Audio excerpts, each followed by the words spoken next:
Greetings, everyone. I'm Deborah from the University of Nigeria. I'm going to be making my presentation on the evaluation of health-related quality of life of small-scale farmers in Enugu State, Nigeria. I'll be going through all this in the next few minutes. Now, agriculture is acknowledged to be one of the most hazardous occupations worldwide, and occupation has consistently been shown to be associated with quality of life. Now, health-related quality of life is a multidimensional concept which measures an individual's health status in the domains related to physical, mental, emotional, and social functioning. With agriculture being the largest employer of labor and a very prominent workplace for Nigerians, it is essential to evaluate the health-related quality of life of small-scale farmers. The study sought to assess the health-related quality of life of small-scale farmers in Enugu State and to determine the associations between the socio-demographic variables and their health-related quality of life. The study was a cross-sectional descriptive survey, and we carried out a multi-stage sampling technique where two local government areas were conveniently selected in Enugu State. Enugu State has about more than 20 local government areas, and then we selected 5 communities. We randomly selected 5 communities from these 2 local government areas, and all farmers who were willing to participate and who were older than 18 years old were included in the study. We used the European Quality 5-domain 5-level and the European Quality of Life Instrument visual analog scale to evaluate the health-related quality of life of the respondent farmers. Now, the visual analog scale is a 20 cm length scale calibrated from 0, which coincides with the worst imaginable health state, and 100, which is the best imaginable health state. And the EQ5D5L has 5 domains of mobility, self-care, usual activities, pain or discomfort, anxiety or depression, where farmers were told to choose what level. The 5 levels indicate, with 1 indicating no problem at all, 2 indicating slight problems, 3 moderate problems, 4 severe problems, and 5 extreme problems for these 5 domains. And because when these scores are obtained, they are usually converted into an index. We use this app to convert them to an index. This index, there are reference value scores for each country. Now, because Nigeria doesn't have a reference value score, we use the value scores for Zimbabwe. And Pearson's correlations were used to examine the nature of association between the social demographic factors and the EQ5D scores, and we use SPSS to do this analysis. Now, the social demographic variables, we can see that we have an evenly distributed gender with 50% male and 50% female. Most of the respondents were between the age of 41 to 50.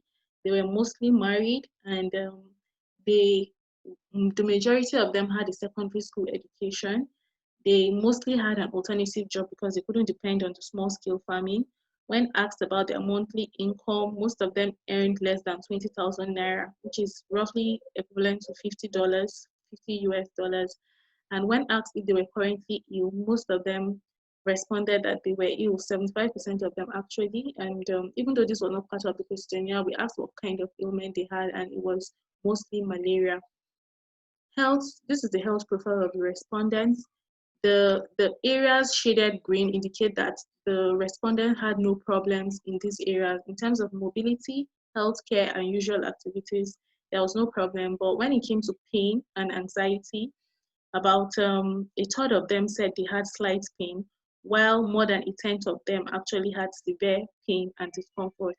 In terms of anxiety, more than 20% of them, 22.14% of them were slightly anxious, and more than a tenth of them were moderately anxious.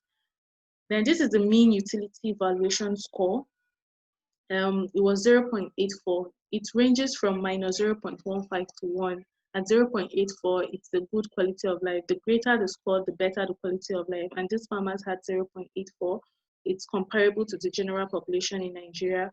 And in terms of the visual analog scale, it's a more subjective measurement, and it's 81.88 with 100% indicating the best imaginable health. This is the association between the respondent characteristics and the quality of life. We can see that in terms of gender, we coded male as 0 and female as 1. So being female is associated with a less quality of life. It's inversely related with quality of life.